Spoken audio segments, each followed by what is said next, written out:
Yeah, welcome everybody. I'm Andy. I've got Coach Chris here as well from Team Oxygenaddict. Unfortunately, we can't have Coach Rob with us today. He's laid up in bed with a virus, so we're steering the ship tonight in this awesome session we're going to have where we're talking through the last 12 weeks to Ironman UK. So we're hosting this session in collaboration with Ironman UK. I'm seeing a lot of familiar names that are on here, so I think a lot of you have been on our various webinars and have viewed our emails and the various Ask a Coach things that we've done with Ironman Europe on Instagram as well. So yeah, nice to see lots of familiar faces. The plan for this evening is we're gonna have about an hour, give or take. Chris and I are gonna spend probably the first 30 to 40 minutes or so talking through all of the important bits and pieces that you need to know. Basically everything you need to know for this last 12 weeks to Ironman UK. And I know it's less than 12 weeks now, but originally this was scheduled for last week, so that's why it's still called 12 weeks to go. So yeah, there's a lot to get through, so it's all really useful stuff. So I would say if you can give us your full attention and perhaps have a pen and paper or a keyboard ready to frantically type some notes, that would be awesome as well. We are recording it, so we'll send the replay out and you can always catch up on that afterwards. And yeah, we'll spend the last hopefully 15-20 minutes, maybe a little bit longer. We'll see how we go on Q&A. So if you do have any questions as we go, pop them in the chat box, and then we'll see how we're doing for time. If we've got time to have a chat with you face to face about your question, then awesome, we'll get you on. Otherwise, Chris and I will just answer them as we go, but we will endeavour to get through everybody's questions. So yeah, we won't answer questions as we go. We'll save them all till the end, because inevitably I think you'll find we'll answer a lot of questions that you might have along the way as we go. So yeah, we'll see where we get to. So should we jump in, Chris? Yeah, I'm just going to start by congratulating everyone that they've got to this point. 12 or 11 weeks out from D-Day, as it were, is a pretty exciting one. It's a pretty daunting one. We've been there. I've been there. You've done this course, or very similar. You've done the Ironman UK. I did it a few years back and got very fond memories and memories that I'll treasure. And I know that everyone listening is going to create their own memories. And the kind of phase that you're about to dive into, these next 11, 12 weeks, are kind of where all the magic happens. You've done so much over the winter to get to this point. So now, to be honest, I think it gets really exciting that you can see the start line, which is half the battle with these Ironman events. So yeah, I'm going to be listening as intently as everyone else, I can assure you, Andy. It's a very honest race, isn't it, Chris? Yeah, it is honest, yes. Not flat.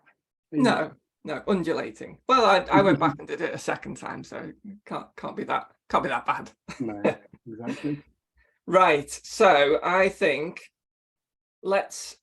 probably a good place to start is just to set the scene for these last 12 weeks, because as you sort of said, Chris, people have come out of winter, they've been stuck in the garage or the pain cave on Zwift for what feels like an endless amount of time. And now the clocks have changed in the UK, the weather's turning, outdoor rides are becoming more prevalent, and it's suddenly starting to feel that bit more real, especially when you see the 12 weeks to go marker, or 11 weeks to go as it is.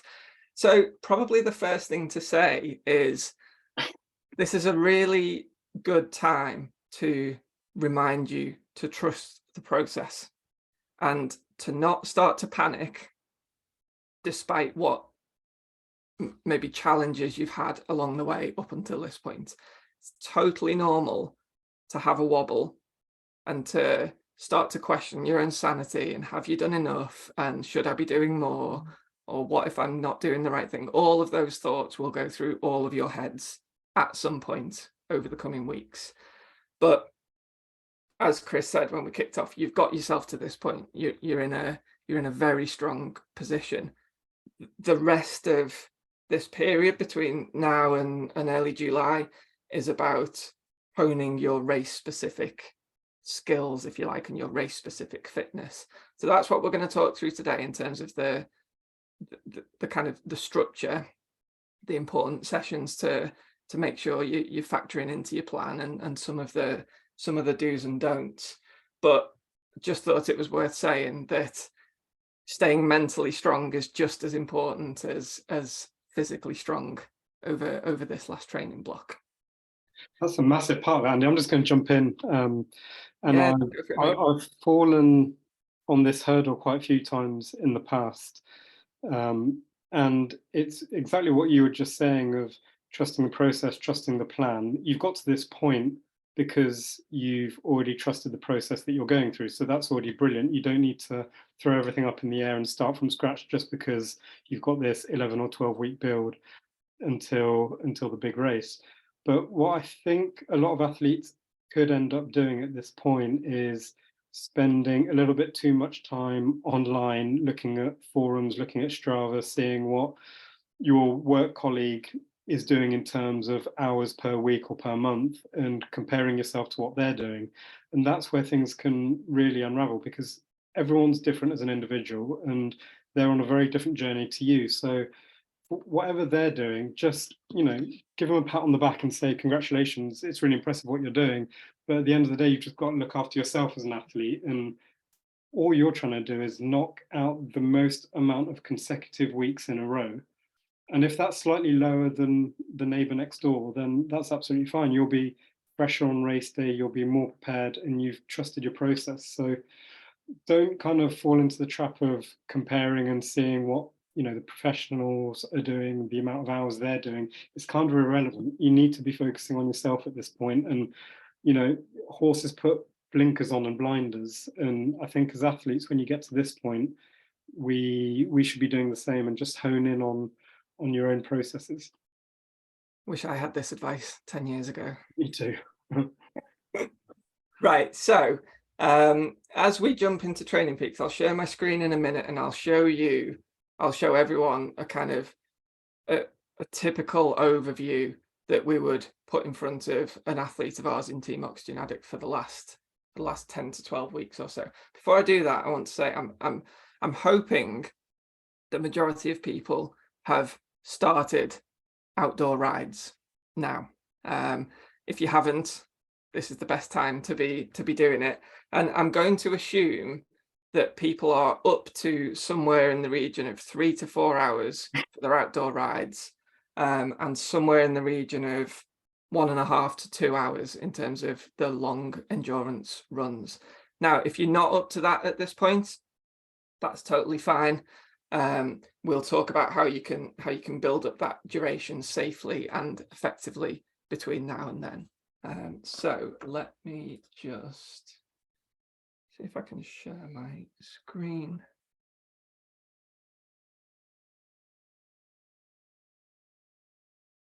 Chris, help me out. Can you see that? Yeah, we can see your Training Peaks. Yeah. Excellent. Right.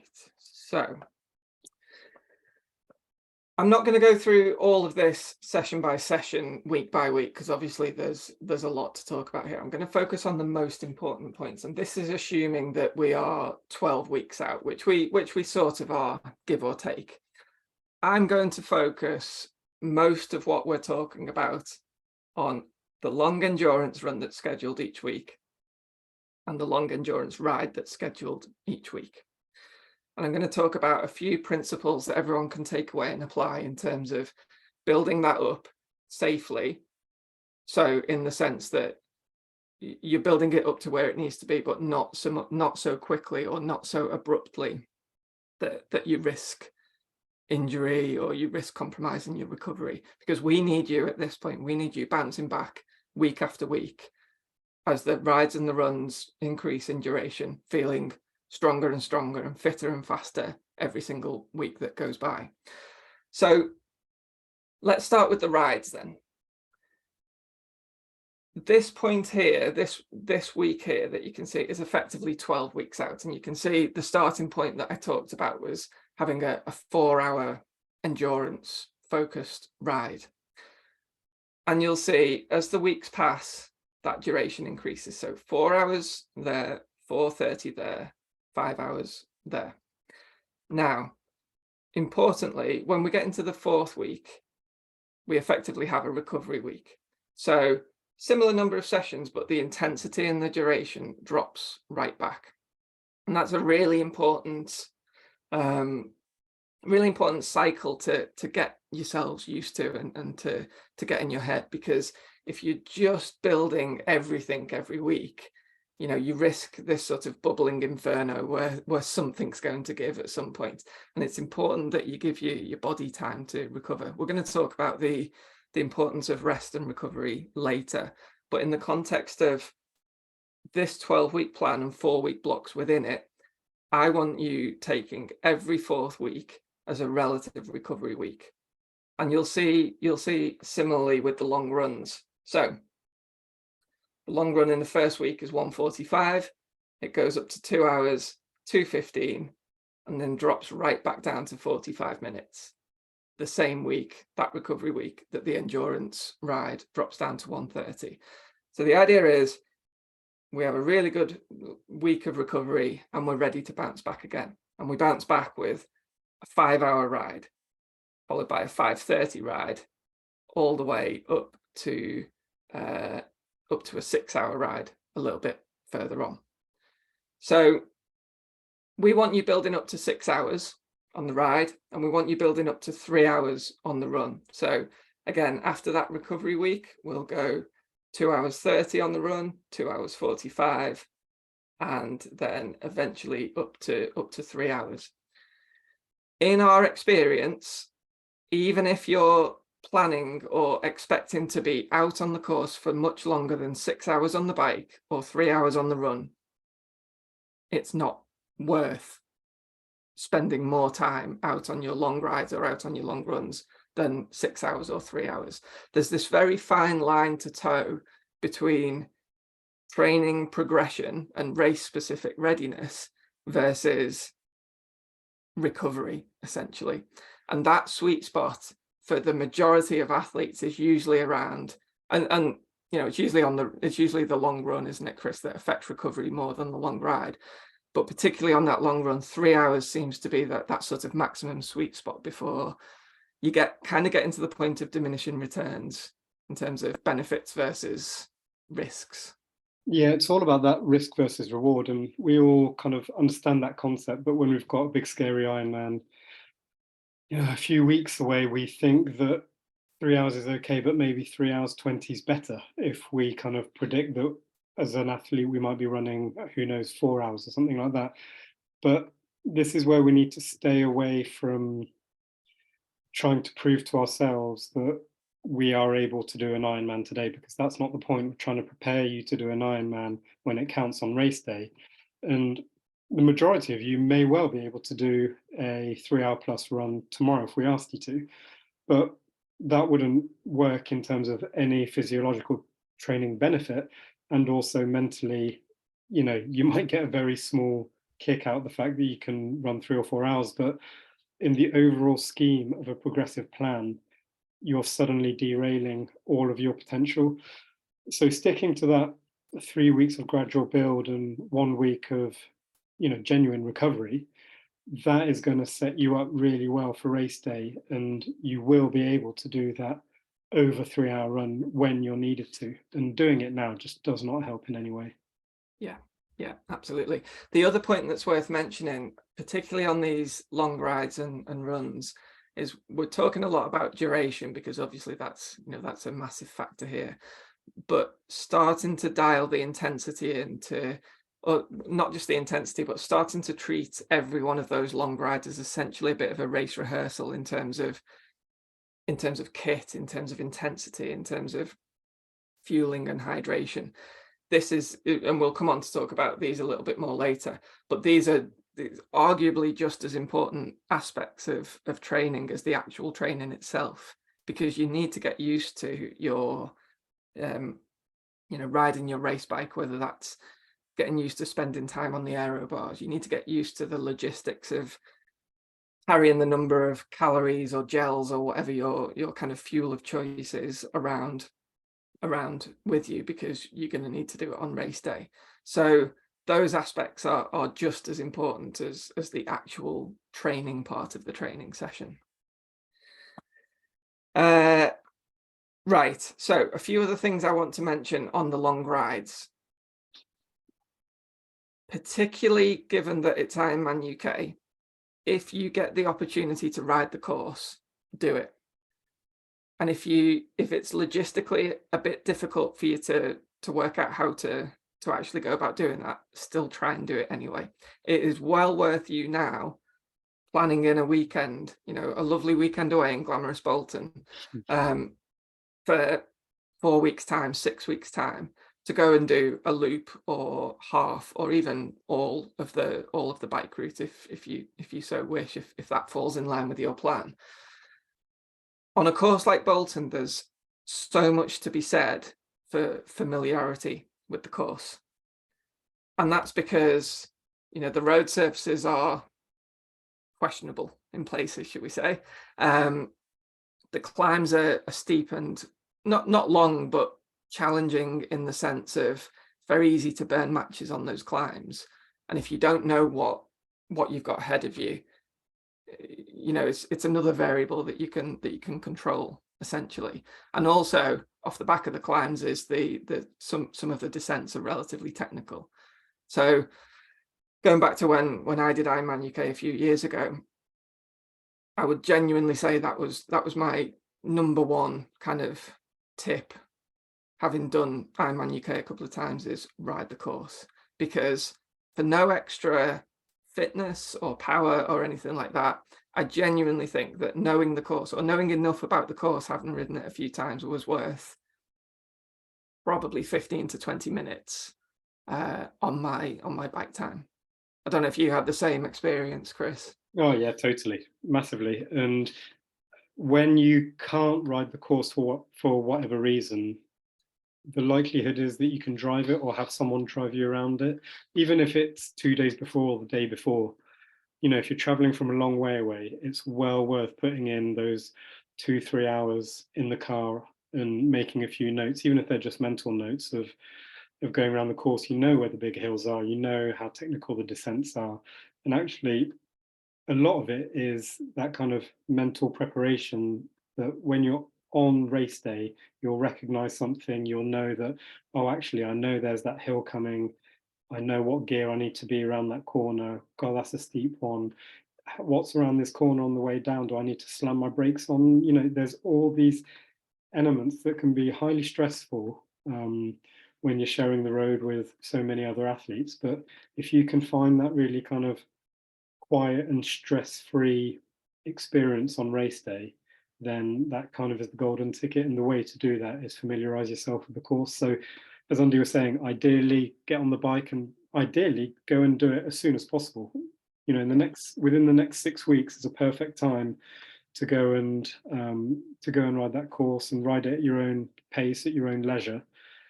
And then you know what's coming. So that's really going to help you focus on the training when you get back to base at home. And if that's not possible, then do what you can to get in the car and do it a couple of days or the day before even.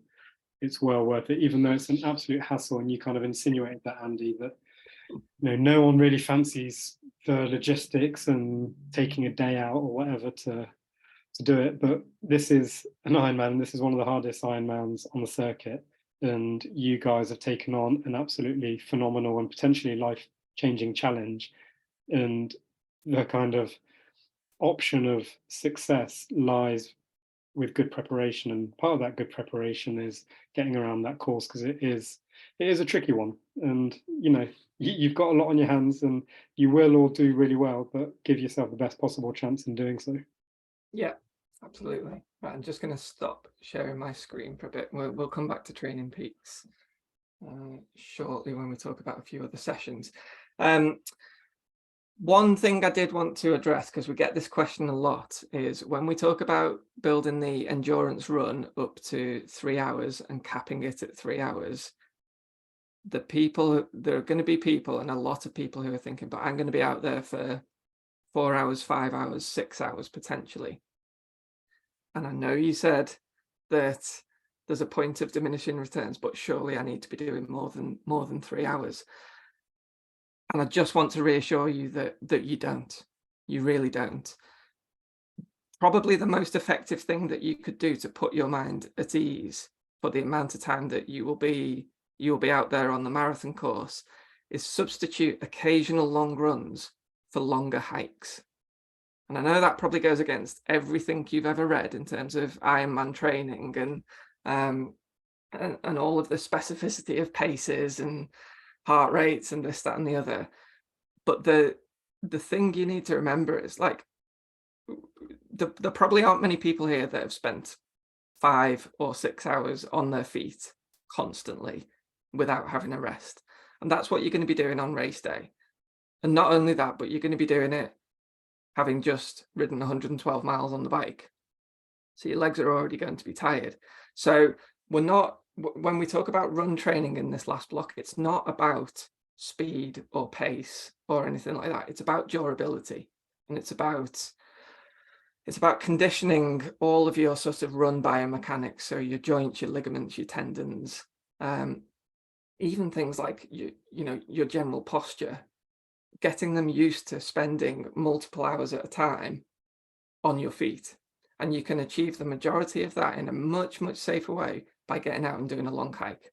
So, obviously I wouldn't suggest doing that every week, but if you wanted to, say, every 3 or 4 weeks or so, substitute that long run with a 5 or a 6 hour hike, and it's a hike with purpose.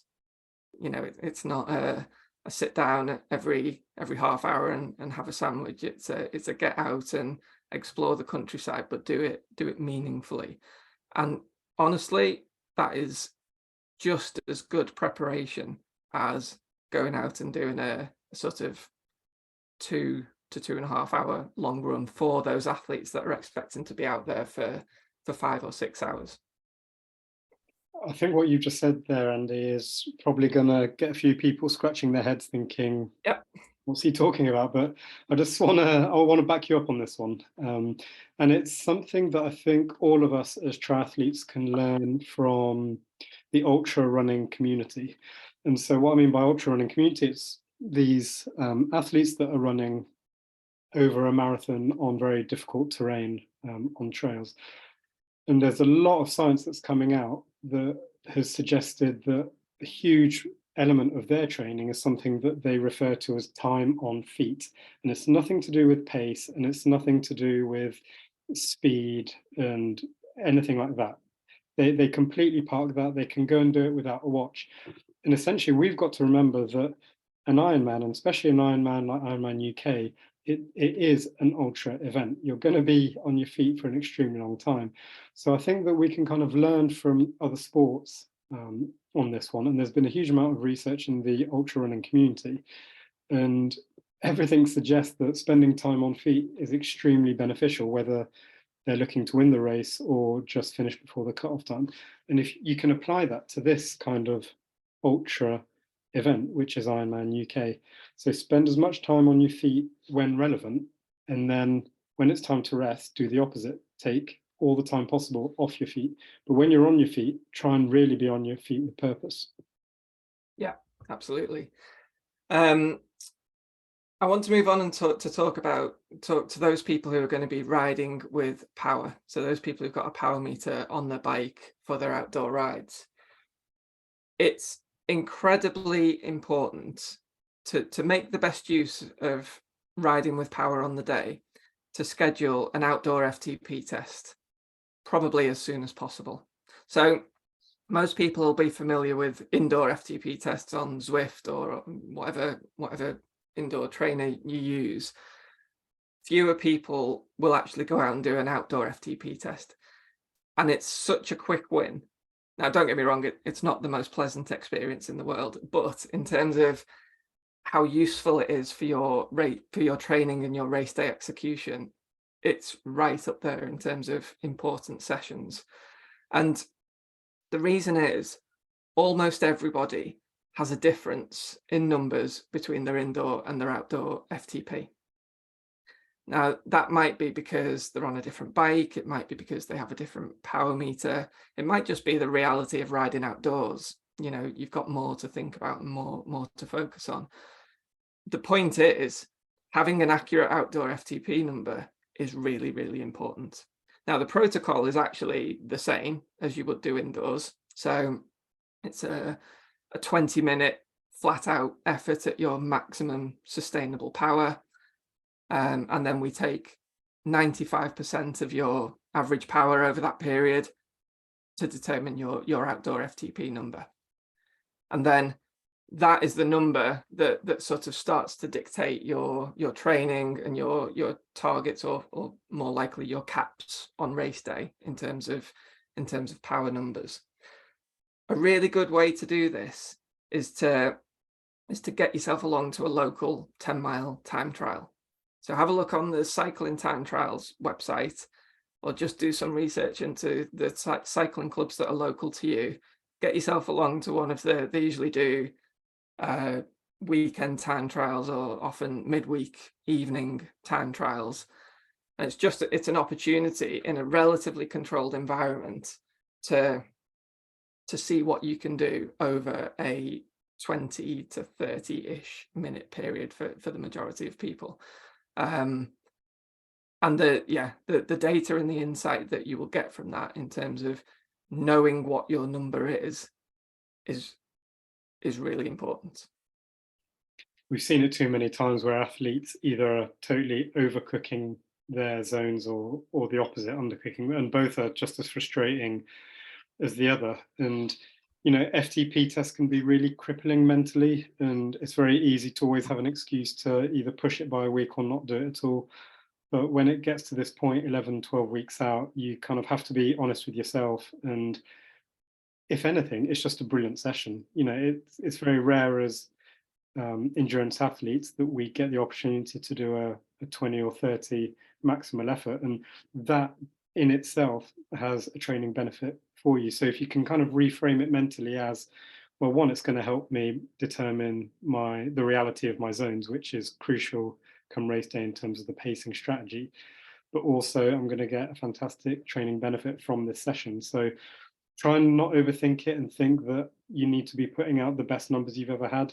And from my own experience, my outdoor numbers were a lot lower than my indoor numbers. And to start with, I found that really frustrating. And I thought that I kind of lost all the power and my FTP work that I'd been doing all winter. And it's really kind of demoralizing to see 10, 20, 30, at times 40 watts below what I'd hoped for. But what you've got to remember is how you distribute those watts. So not all watts are equal. And also, are you able to translate watts into efficiency? So what I'm trying to get to there is that if you're able to put, and I'm just going to pick a round number, 200 watts, 200 watts indoors and 200 watts outdoors might be very different. When you're outdoors, you might be a lot more aero. You might be really focusing on the new TT bars that you've just got for your new bike. And if you can hold that position for extended periods of time, that 200 watts is going to go a lot further than you were indoors sitting upright on your Atom bike or Watt bike or whatever it might be.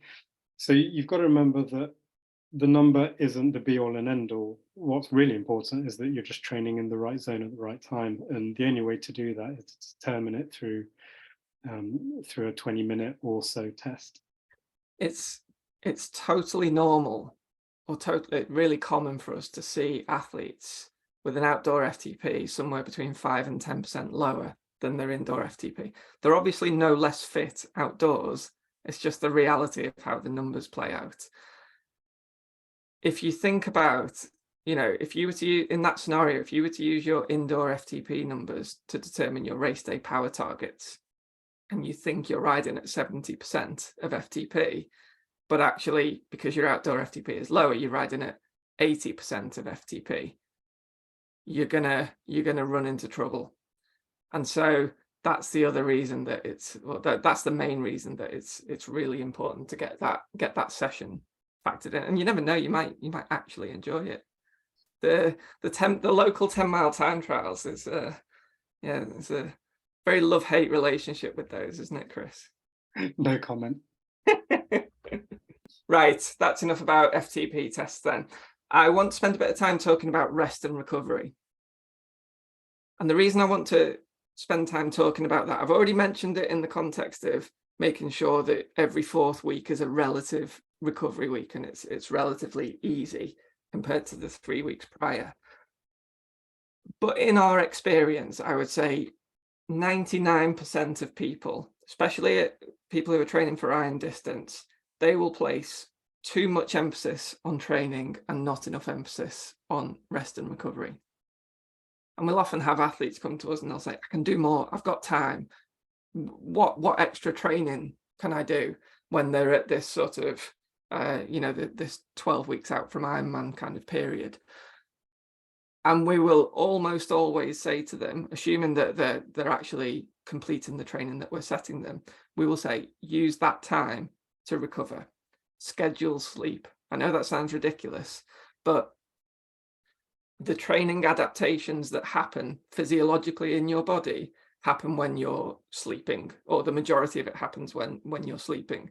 So if you find yourself, well, there's 2 parts to this. If you find yourself cutting sleep short so that you can train, that's very much a false economy, because you're not going to get all of the benefits from the extra training that you're doing because you don't have the sleep to absorb it. And then the other aspect of it is, if you do have extra time, if you find yourself, I'm guessing not that many people on here will, because not many people in reality do, but if you do find yourself with an extra hour spare in the day and you're thinking about using it to train, go to bed an hour earlier and or have a nap in the afternoon. Like, we are so passionate about the value and the benefit of sleep and recovery. We've half jokingly sort of toyed with the idea of putting it in our Athletes Training Peaks accounts, because it's one of the fundamentals, it's one of the foundations. If you're not maximizing your ability to rest and recover physically and mentally, you're not setting yourself up to be able to absorb the training that is going to be coming, and you're not setting yourself up to absorb the training that's gone, that was from the week prior. So we cannot stress this enough, can we, Chris, the importance of sleep and rest and recovery. Yeah, I got this really wrong in the past as well. And I remember one of my training partners a few years ago, he always stressed on the fact that you can train hard, but you have to recover even harder. So whatever focus you put on your training, that's absolutely fine. But if you can put the same amount or even more focus in terms of your recovery, then you're going to get even more benefit. And, nowadays we're kind of gifted with all the metrics that all these companies, whether it's through watches or rings and HRV, all these things can really help. If you're kind of a numbers focused person, tracking your own sleep is an absolutely brilliant way to ensure that you'll be quicker on race day. And it's not just being quicker on race day, it's that you actually get to that start line with a smile on your face, healthy, injury free, knowing that your body is going to thank you and respond well to the recovery that you've allowed it to have over this period of time. And now's the time where athletes, unfortunately from our experience, they lean towards focusing on more hours of training, less hours of sleeping.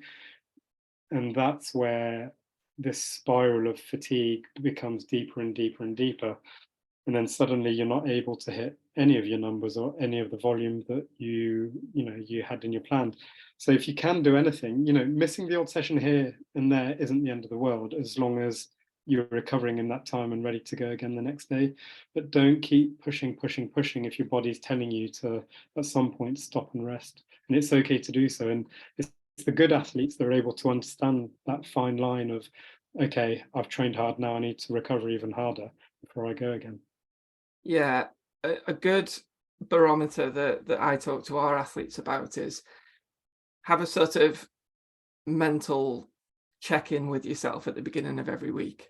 So you wake up on a Monday morning, you look at the training for the week ahead, ask yourself the question, how do I feel relative to this time last week? Do I feel fitter, healthier, faster, more alert, all of those positive things that we want to get out of our training. If you do, fantastic. The balance of training and recovery and progress is probably where you want it to be. If you find yourself week on week feeling more and more fatigued, more and more mentally drained, more and more dreading the thought of another week of training ahead, something's off kilter there. And it is probably the fact that you're trying to do too much in training without allowing yourself the time you need to recover effectively from it. So yeah, the science and the tech is fantastic, but sometimes you just need that kind of that moment of self-reflection to be honest and ask yourself that question, and most importantly, be willing to make a change if you recognize the fact that you're more of the latter than the former person that I described there. Okay, I think we've got our message across there, Chris. I hope so. Let's talk a little bit about fueling. And by fueling, I'm talking about nutrition, hydration, electrolyte consumption. We touched on it a little bit before in the context of, especially as you get into the longer rides and the longer runs, just as important an aspect of the physical training is it's like the supplementary training. It's the trial and error of figuring out what works for you when it comes to nutrition, hydration, etc. And essentially not leaving anything to chance, because you're going to be putting your body through quite an undertaking on the day. And this is an aspect that you can control. And you've got plenty of time now, between now and race day, to hone and refine and fine tune your hydration and nutrition strategy. So I'm going to give you a few general rules of thumb to go away and use as a starting point in training. In terms of nutrition, and particularly in terms of taking on the optimal amount of carbohydrates, start from the point of trying to consume 1 gram of carbohydrates per kilo of body weight per hour. So for a 75 kilo athlete, that's 75 grams of carbs per hour, which is probably somewhere in the region of, I don't know, 2 to 3 gels typically for a typical size gel. Now, I'm going to caveat this massively, which is this is a rule of thumb. This isn't a kind of scientific calculation, because some people kind of have the gut constitution to be able to take a lot more on board without it causing them any issues. Some people will only be able to take less than that. So this is the time, as your rides build up, to start to play around this, because as your rides build and as your runs build, the amount that you will be taking on in terms of fuel over that time will be increasing as well, because you're out there for longer. So you should have a really good sense as those rides and runs progress as to what works for you. And for some people, that'll be gels. Some people can just handle gels all the way through, as unpleasant as it is. Some people, it'll be a mix of gels and solid foods, as much for the sake of mixing it up as anything else. And there's not necessarily a right or wrong answer, other than to say, don't do anything new on race day when it comes to nutrition and when it comes to your source of energy on the day. That's probably the two main things to take away are: know what you need to fuel yourself properly. Use that 1 gram of carbs per kilo of body weight per hour as a starting point, and then make sure you don't put yourself in the position where you're having to try something new on race day, because things will unravel quite quickly, so to speak. This is a massive topic, and if you get it right, you'll have an amazing smile when you cross that finish line. If you get it wrong, you'll be limping over the finish line thinking, what the hell's gone on? One thing that I'm doing with all the athletes that I'm working with at the moment is that I'm asking them to write a log for their long run that they're doing each week and their long ride that they're doing each week. And before they do that session, I ask them to write down exactly what they plan on taking during that session. and then they go do the session. After the session, they come back and they write down what they actually had. And I haven't had it yet where an athlete has been able to match the two. And that just shows how difficult it is. So we can all have this amazing plan of 75 grams of carbs per hour, for example, that Andy just mentioned as an example.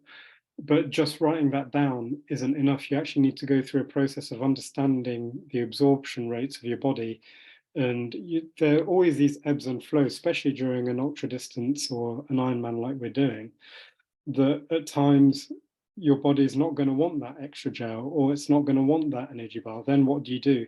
If you've been through that process a handful of times in training, which you've got the time to do now, you've got 11 or 12 weeks until the actual D-Day, then we've got so many opportunities to work out what works for you and also what doesn't work for you. So make sure that you log that, because it's very easy to forget what we did the previous week, but each week you can start thickening out this kind of bank of information of, well, I took on 2 bars during that run and actually it felt terrible in that second hour. So what do you do in the following week? Either you can try and do that again and maybe your body will start adapting slowly but surely, but more often than not, you're going to have to change up that strategy, and it might be from going from 2 bars to 1 bar and then supplementing that with a gel or another form of carbohydrate and energy. So don't just fall into the trap of 75 grams is on paper, therefore I just need to keep shoveling that in, because at some point that's going to backfire. And now's the time to practice that and start logging it. Yeah, absolutely. And then in terms of fluid, so as a general rule of thumb, we recommend people take somewhere in the region of 500 to 750 mils of fluid per hour. Now, that's quite a broad range, and there are a few things that will affect that kind of upwards or downwards. If you are, generally speaking, a heavier athlete, then you want to be towards the upper end of that. And if it's a hot day or hotter than you're used to, you definitely want to be up at the upper end of that. But again, work through that in training is the takeaway there.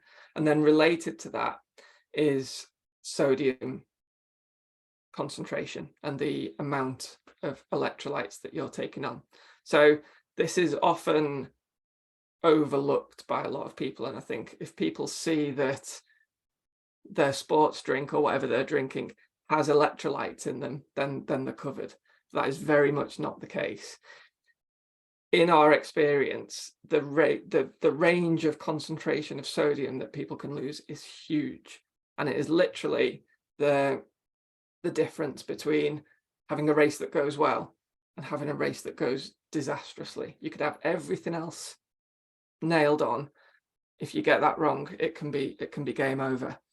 So probably the best thing to do is, if you Google online sweat tests or in-person sweat tests, you'll be able to get an idea of whether you're a particularly heavy or a particularly salty sweater, and therefore give yourself an idea of whether you need to be, where you need to be in the scale of electrolyte consumption. Most people are in the region of 500 to 1500 milligrams of sodium per litre. Now, unless you're going and getting an actual kind of lab-based test done, you're not going to know the exact number. But if you're the kind of person who, you do a race in the summer and you find your tri-suit or your cycling kit has got kind of a coating of salt on it, or if you find you're cramping in the night when you sleep after a day of exercise, chances are you're going to be at the upper end of that range. But the takeaway point is, get it on your list of things to explore. I'm not here to specifically say to everyone individually, this is the amount of electrolytes you need to take on board. The point is, it's a very important thing for you to consider and for you to go away and explore and experiment with in this last 12-week block. Anything else we need to say on fueling, do you think, Chris? No, I think you've covered the basics there, Andy. I'm gonna quickly fly through the last couple of points so that we can get to questions for the rest of the time. I'm going to really quickly mention brick runs, because this is always a question that comes up, and our answer to those questions is often surprising. The role of brick runs in training isn't physical, it's mental. And what I mean by that is there's minimal physiological benefit to going out and running for an hour or 2 hours off the bike when you've done a really hard bike session. The benefit in brick sessions is the mental reassurance that horrible feeling of jelly legs will go away. And it usually goes away for most people within 5 to 10 minutes of running off the bike. So we will typically schedule brick runs only once a week, and only in the region of 15 to 30 minutes for that very reason, because it doesn't need to be any more. All you need to do is run off the bike to the point where it starts to feel okay again. And, there might be a small amount of physiological benefit to doing more, but it is nowhere near worth the risk of running on tired legs in terms of injury, in terms of poor form, in terms of all of those things that are gonna risk scuppering your progress in training. I think this leads us back to one of our first points, I think, Andy, when we were talking about trusting in the process. And this is one that's probably going to scramble a lot of brains, thinking running 15 minutes off a 4-hour bike, how the hell is that setting me up for a successful day at Ironman UK? And that 15 minutes is golden, because that's the trigger in the memory that is going to remind you of that positive feedback that after 7 minutes, I know that my jelly legs come back around and I'm okay to go for hours after that, literally. But you've got to remember that the run training you're doing is the running that's going to set you up for race day. So that, if you're doing that long run, call it midweek on a Wednesday or Thursday, and call that 2 hours, that's what's going to help you be a really good runner and a resilient runner on race day. It's not trying to bolt that onto a bike later in the week. So try and reserve that brick and try and protect it as much as possible to do a really good, solid, relevant bike session for you. And then just tag a little kind of cherry on top brick run. And honestly, it doesn't have to be more than 15 minutes. I often prescribe 15, 20, 30 minutes, rarely. It really doesn't have to be that much at all. So try and fall away. That's a massive trap that a lot of athletes fall into. And it's, one of the biggest causes of utter burnout and the start of niggles and injuries. It's not what your body needs, it's what your mind needs. So really trust in the process. You'll be absolutely fine on race day if you do that midweek run.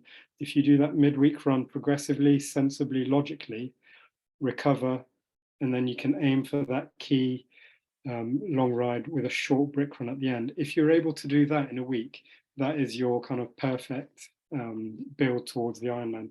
So don't fall into the trap. We've all seen it, and you'll see online that there'll be lots of different theories going around, but there isn't much science, if any, to back that up. So don't fall into that trap and back yourself that doing that 15 to 20 minute golden brick run is all you absolutely need to do.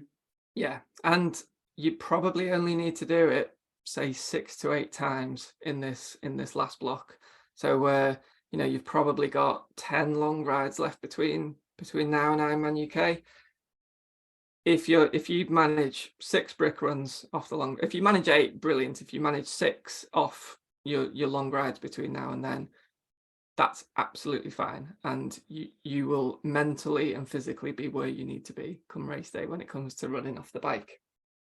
The last thing I want to mention quickly is swimming. So we haven't really talked much about swimming, honestly, because relative to biking and running, there's not a great deal to say.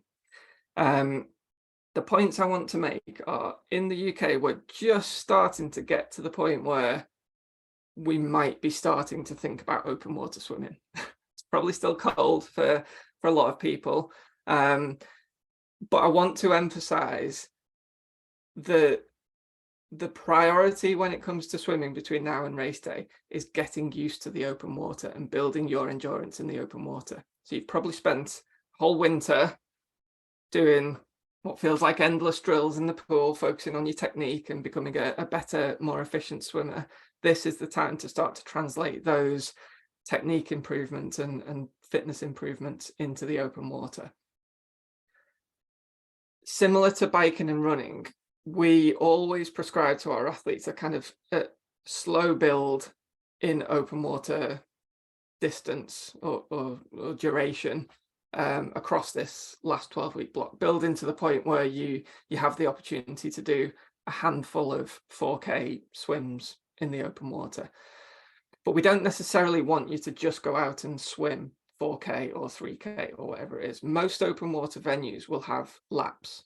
So maybe a 400 meter or a 750 or 1,000 meter loop. That's really good for our training in the context of helping us manage pace. So do a lap, time yourself, aim for the same time on the next lap, aim to come in bang on or within a few seconds of each lap, because that feeling of what a certain pace feels like in the open water is going to be really important on race day, when you've got adrenaline, when you've got lots of stuff going on around you, when you've got lots of other kind of external stimuli to manage and deal with. So we don't need to overcomplicate open water swimming. Think of it as a build in duration or a growth of endurance over time with a focus on pace and a focus on maintaining pace.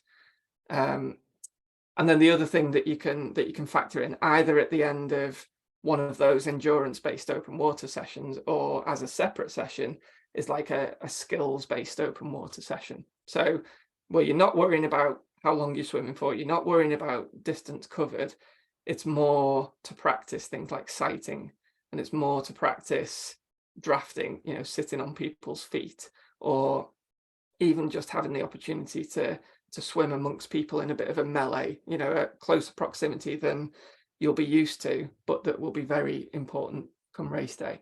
And honestly, even 20 or 30 minutes of those types of skills-based exercises once a week or once every other week on top of your endurance swim, they'll build so much confidence for you come race day. And again, when it comes to swimming, that's as important on race day as any other aspect, because there's going to be a lot going on around you. There's going to be feet and hands and people and adrenaline and all sorts going on that you need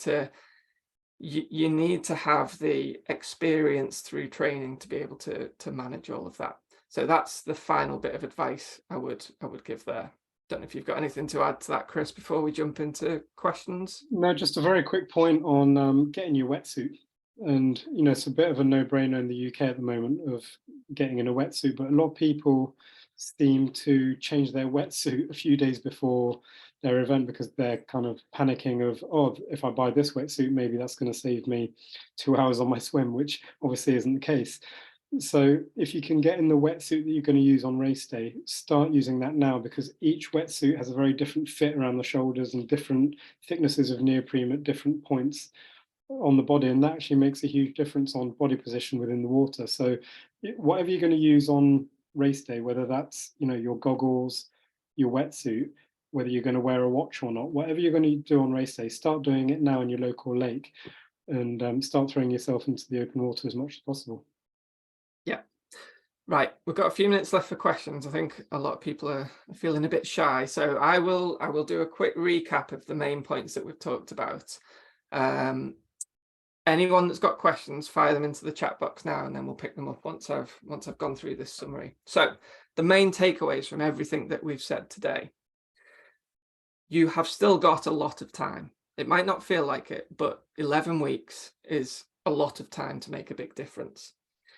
We want you gradually building your long rides and your long runs in a safe but effective way. So 30 minutes each week on the bike, 15 minutes each week on the run, up to a maximum of 6 hours on the bike and 3 hours on the run. Focus or make recovery, and particularly sleep, as big a focus as the training itself, because without without the sleep, you're not going to get the full benefits from the training that you're doing, and you're just going to dig yourself into a hole over time.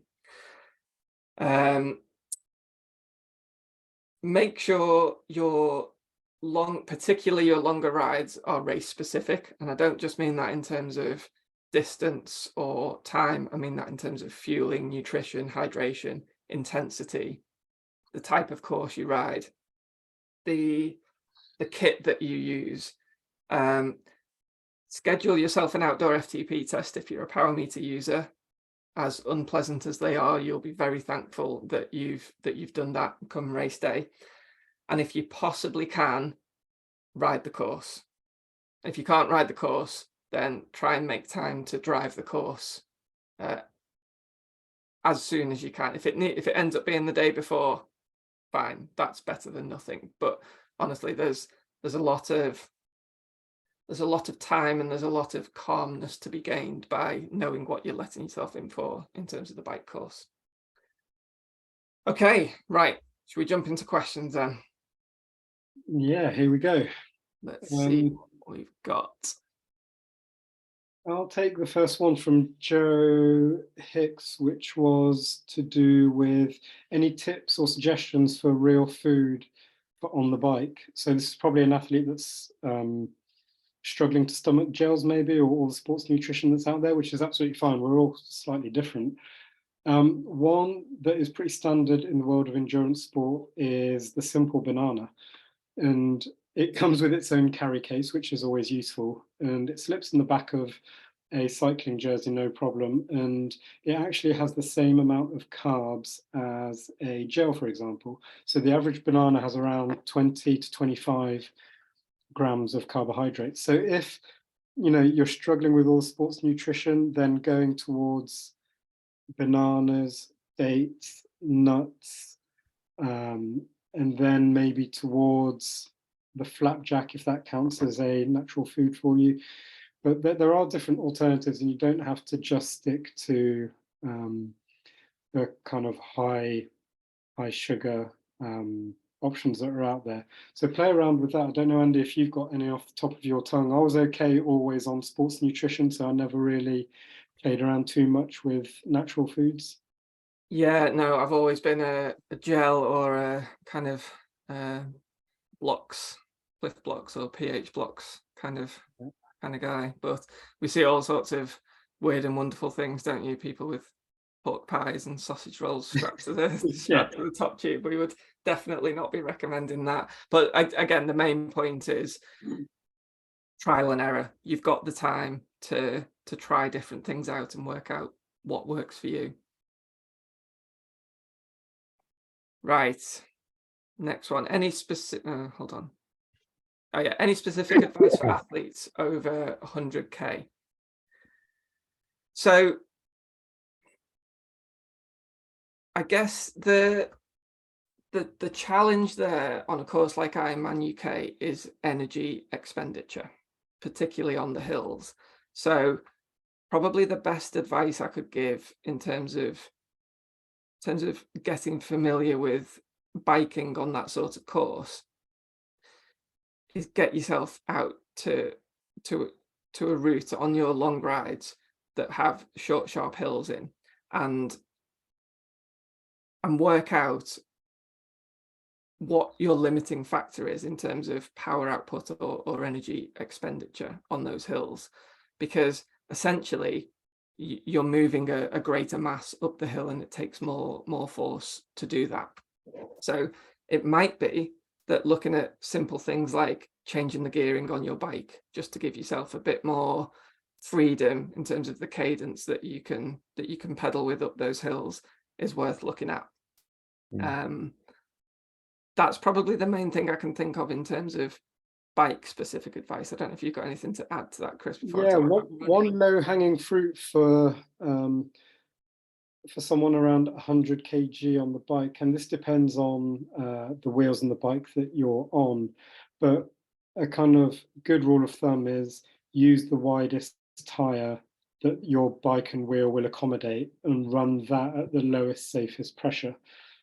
And just by doing that, your ride is going to be far more comfortable. You're going to lower your rolling resistance, which is actually going to increase your speed, and the likelihood of you getting from A to B in a comfortable state is far greater. So have a look at, you know, I don't know what wheels you're using, but have a look online and see what the widest tire you can put on there and try and run it at the lowest, safest pressure.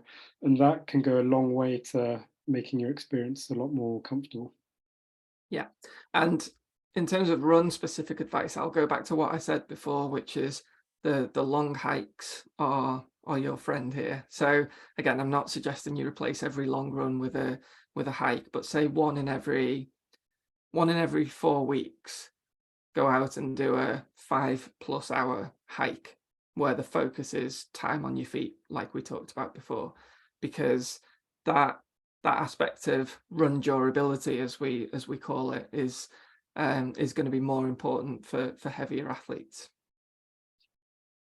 I've got a quick question from Ian here about thoughts on tapering. So the tapering period is the kind of final few days in the lead up to the race. And this is where we're literally tapering down the amount of volume and stress that we're putting your body through to increase your freshness, and therefore your fitness increases, and come start line, you'll be raring to go. So a good rule of thumb is a 2-week period in the lead up to your Ironman. You can start lowering the volume of training, but it's always important to keep a little bit of intensity in there. So a lot of athletes can get this wrong by saying, okay, I've done all my hard work now, I've got 2 weeks to go, and they put their feet up, which is great because they're recovering, but there's also that risk of becoming really stale, and you actually, on the start line, your legs feel totally hollow. And that's because you haven't had that blood flow through the main muscle groups in the lead up to the big event. So what we try and aim and do is, in the week before the event, you can start to get rid of the long run, the long ride. That's completely gone out the window now. Your work is done, and you can start to integrate more rest within that week. So having 2 days completely of rest or very light recovery, such as yoga or stretching, something like that, is absolutely brilliant. And this is going to be really tough for athletes because you put in so much hard work to get to this point, and you'll feel like you're losing all your fitness. You're not going to lose any fitness at all. Your only objective in these 2 weeks in the lead up is to be as healthy and happy as possible. And that's going to come through good nutrition choices, a lot of sleep, getting all your logistics sorted so there's absolutely no stress. And at the end of the day, it's going to be decreasing the volume that you're doing. So Andy, I don't know if you've got anything to add on tapering, but essentially the training's done and now you're just trying to freshen up as much as possible. But a key element is keeping a little bit of intensity. So on, for example, if the race is on a Sunday, on the Tuesday before, on the bike, you can do a little bit of intensity of short, sharp bursts, anything from 1 to 4 minutes above your race intensity on the bike, with plenty of recovery between each interval, is a great way to set you up and remind your body that you're actually going to be relying on it in a few days' time to perform. Yeah.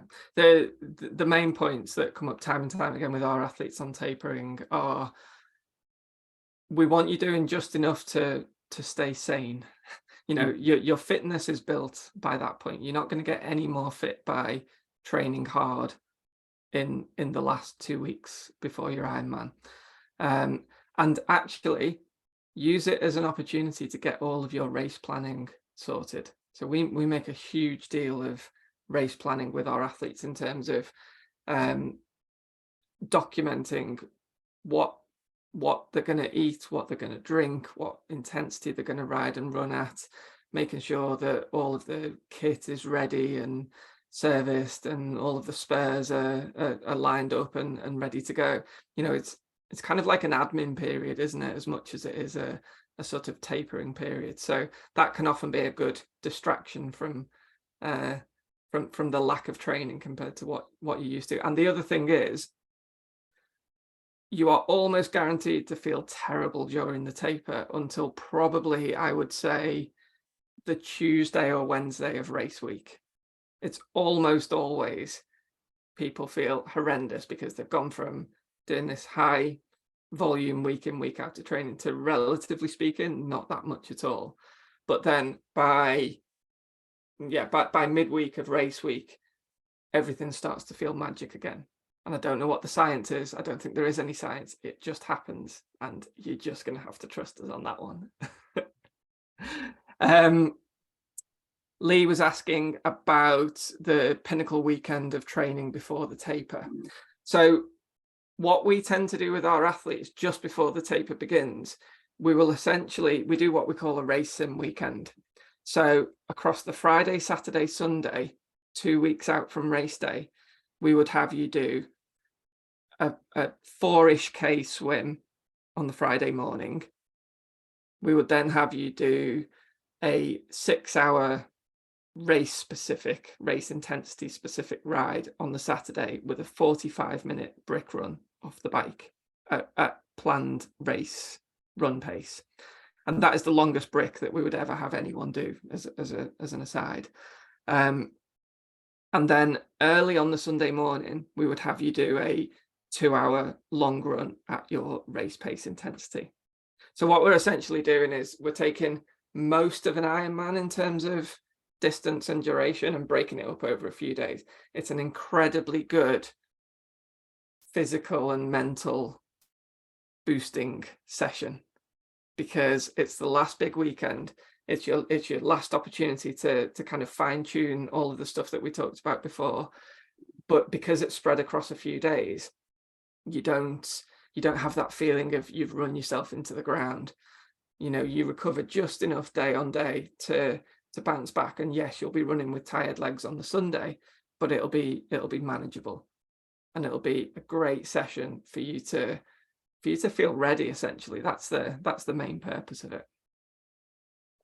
We've got a question here from Oliver. How would you get more confident on aero bars, and when would you use them? This is a really good one. So the first part of the question is, how would you get more confident on them? The way, if you're a nervous rider or you haven't ridden TT bars, a good way of doing that is doing it on sections of road that you know like the back of your hand, that are perfectly safe, you know what's around the corner, and a road that essentially is quite easy to hold that aero position on. So usually a road that's quite wide and quite straight, so you don't have to get off the bars too often. If you do that for a few sessions, that's slowly but surely going to bring your confidence up to holding that position, which is kind of the first part of this. What we've got to remember here is that we're doing an event that is more on the technical end of an Ironman. And what I mean by that is that it's often going left, right, up, down, left, right, up, down, which makes it quite tricky to find that rhythm within the aero bars. So once you've got the confidence on a flat and straight piece of road, you can start translating that into more unknown roads, and you don't necessarily always know what's around the corner, so therefore you constantly have to be changing your position to make sure you're safe. And that's okay. We don't want you on the aero bars all the time. That's just not the reality of the sport we're in. That would be okay if you're on a velodrome, but we're not. We're on open roads, there's live traffic, there are potholes, there's all sorts going on. So the first thing that you're always going to have to remember is stay safe. And secondly, you're going to have to be using the aero bars when appropriate and when it feels like they're an efficient gain. If they're not feeling like that, then it's perfectly okay to sit up at times. So hopefully that's answered your question. For those people that are thinking, oh God, I don't have aero bars, does that mean I'm going to be really struggling on this event? No, that's not the reality of it. Whether you have aero bars or not, all you have to do is be used to the system that you're using and have full confidence in that. So if you don't have aero bars at this stage, that's okay. You're not a huge penalty. As long as you're comfortable and confident with the kit that you're using, that's going to get you from A to B the quickest. Yeah, cool. Kyle says, I'll be traveling for a week in late May, early June without access to swimming or cycling. What are your thoughts on a training week that's run focused a month out from race day? Honestly, I wouldn't increase the run duration or the run frequency that much. I think if you want to add 1 or 2 additional shortish runs, and by shortish I mean less than an hour, easy zone 2 type runs, that's okay. But I wouldn't be looking to replace all of the all of the duration that you're missing from swimming and biking with running, because it'll just be too much of a stress on your body. You'd be better off, I mean, to be honest, if you just completed your plan as it was minus swim and bike, that'd be okay. If you want to add an extra run or two in, that's okay as well, as long as it's not anything too intense. But probably the best bet is almost treat it as one of the relative recovery weeks, because you'll have done so much, you'll have done so many big weeks from this point on until race day, that you can almost afford a week where you're not ticking everything off on the plan. And certainly that's the way we build our plans for athletes, is we build in a bit of flex, so that if there's a week where someone's away traveling with work, or it's the school holidays, or someone's ill unexpectedly, it's actually not the end of the world, and it's almost factored in to a certain extent. So don't panic, don't try and do too much. Try and think of it as an extra opportunity to rest and recover. How are we doing for time, Andy? I don't know. Yeah, let's go for another 5 minutes. Let's get through what we can. Okay, great. See where we get to. So Sylvia's asking, for those not using power meter on the bike, what zones do you recommend to be in? For example, on the climbs and the flats. This is a more complicated answer than you might think, because it depends on how you've got heart rate zones set and what you've used to set them in the first place. I think for the sake of time, Sylvia, drop us an email to help@oxygenaddict.com, and we'll pick that up with you there, because it's a bit more nuanced than you might think. So we'll pick that up separately. Zoe's asking, any tips on positioning herself in the swim to kind of stay out of the melee? Probably the biggest thing is get an understanding of the layout of the swim before you get in the water. Seed yourself appropriately, and if in doubt, seed yourself back a little bit, and aim to be out to the side rather than right in the middle. I know that sounds really obvious, but it makes all the difference. And it's so easy to just find yourself in the middle of a massive pack if you've not paid attention to where you are, or where you're getting in the water. But honestly, just get yourself out to one side, seed yourself appropriately, and give yourself the opportunity to exit. So by exit, I don't mean literally exit the water. I mean, just get out of the way of people. So the closer you are to one edge of the pack, the easier that is going to be to do. Don't know if you've got anything to add to that, Chris. No, spot on. And be confident. You've got to this point. If you've got into the open water before the event a handful of times, harness that confidence and back yourself. You deserve to be there, and you'll be absolutely fine. Yeah. Sai is talking about the physical volume of gels that's going to be required on the bike. Yep. Yep, afraid so. And again, that is part of the reason for making such a big deal of getting the trial and error right now, and really refine that kind of strategy, so that you're only taking what you need and what you know is going to work for you.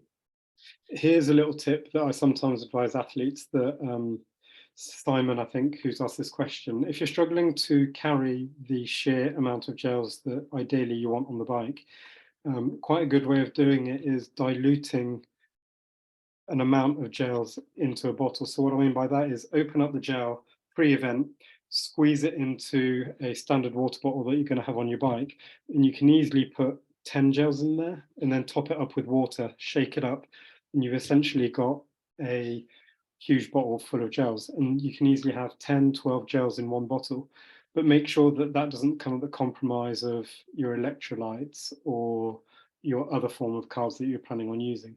But if you've got a bike system that can have a bottle between the arms, 2 bottles on the frame, a bottle or 2 behind your saddle, that's plenty of space to be carrying a load of gels. So never do this without practicing. Go out next weekend or whenever you can and practice it, see if it works for you. It doesn't work for everyone, but that is quite an efficient way to carry 10 gels in basically a handful. The other thing I'd add to that is the gels that are kind of like hydro gels, where they're quite watery, are really good for this, because you often don't need to dilute them. But the other thing is, when you're pouring gels into a bottle, like Chris has just described, mark on your bottle a line for where each gel goes up to, so you've got an idea of how much you're actually taking when you take a big mouthful of diluted gel from your bottle, so that you can sort of keep a track on how many gels you're taking per hour. Andy's asking about how much we should reduce training during a recovery week. So the most important takeaway of that recovery week, so that 4th week in every 4, is it's the biggest impact, or the biggest thing to focus on, is reducing the duration of the long run and the long ride. And I would do more than a 50% reduction in those recovery weeks. So you might have built your long rides up to, say, 5 hours for argument's sake. I'd be knocking the long ride down in your recovery week all the way down to 1.5 hours. Similarly, if you're up to 2.5 hours in for your long run, I'd be knocking it down to 45 minutes. Because they are the 2 sessions that are going to be the difference between recovering and not in that week.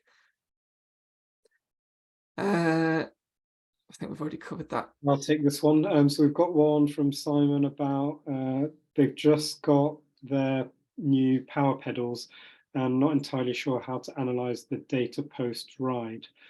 So I think the first stage for someone that's just got a power meter is, once they've got it up and running and they've calibrated it and they trust the numbers that it's giving them, is to do this outdoor FTP test that we were talking about.